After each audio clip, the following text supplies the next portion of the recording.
কি করছে? চোরের মায়ের বড় গলার মতো করে যারা গুন্ডামি করলো তাদের প্রোটেক্ট করার জন্য টুকরে টুকরে গ্যাংগুলোকে আপনারা মদত করছেন। যদি এত অপছন্দ হয় যাদবপুরকে, ছাত্র ভোট ঘোষণা করুন না। সারা রাত তাণ্ডব চালাবো আমি। নিজেরাই এই ধরনের অস্থিরতা ক্রিয়েট করছেন, নিজেরাই এই ধরনের গুন্ডামি পরিবেশ ক্রিয়েট করছেন। ইউনিভার্সিটি মেনে নিয়েছে যে সেখানে কোনো ইউনিয়ন থাকবে না। সৃজন শুনছেন? ইউনিভার্সিটি মেনে নিয়েছে সেখানে কোনো ইউনিয়ন থাকবে না। কি করছে আপনাদের ছেলেরা এখানে জিবি ডেকে? কি কাজ কি করছে? জিবি ডেকে কি করছে?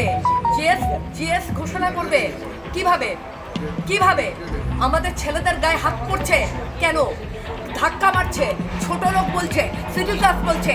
সৃজন, আপনাকে আমি বলে দিলাম, অলিত দাস, রহমান মল্লিক, অনির্বাণ, সাগ্নিক সরকার, এই ছেলেগুলোকে আপনি ভালো চান তো যাদবপুর থানাতে 1 ঘন্টার মধ্যে হাজির করুন।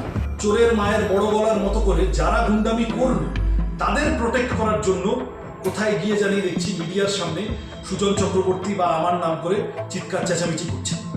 আমি কিন্তু একদম বাজে কথা বলার মানুষ নই, আপনি জানেন, খুব ভালো করে জানেন। আমাকে আপনি সামহাও বুঝতেও পারেন। একদম 1 ঘন্টার মধ্যে অনির্বাণ, সাগ্নিক সরকার, অলিত দাস, রহমান মল্লিককে যাদবপুর থানায় সারেন্ডার করতে বলুন। আরে এত ভয় কিসের গণতান্ত্রিক প্রক্রিয়া? যদি এত অপছন্দ হয় যাদবপুরকে, ছাত্র ভোট ঘোষণা করুন না। এসএফআই সহ বাকি ছাত্র সংগঠনগুলোর সাথে এবিভিপি ছাত্র ভোটে লড়াই করুক না গণতান্ত্রিকভাবে। আমি কিন্তু জুটাকে হুঁশিয়ারি করলাম। টিচার্স ইউনিয়ন, আপনারা মদত করছেন। আপনারা দেশ বিরোধী এই সমস্ত সংগঠনগুলোকে, টুকরে টুকরে গ্যাংগুলোকে আপনারা মদত করছেন। আসলে আপনারা যাদবপুর চত্বরে অস্থিরতা তৈরি করার চেষ্টা করছেন। এই লেনিন মূর্তির সামনে গিয়ে লেনিন দেশভাগ করেছিল তাই লেনিনের মূর্তি ভাঙবো, এই ধরনের ছাগলামো করে এসেছে কিছু লোক। আপনারা, আমি কিন্তু হুঁশিয়ারি দিলাম, যাদবপুরে এগুলো সহ্য করব না। সৃজন, আপনি যদি এই 4 জনকে 1 ঘন্টার মধ্যে যাদবপুর থানায় হাজির করতে পারেন, ভালো। সারা রাত তাণ্ডব চালাবো আমি।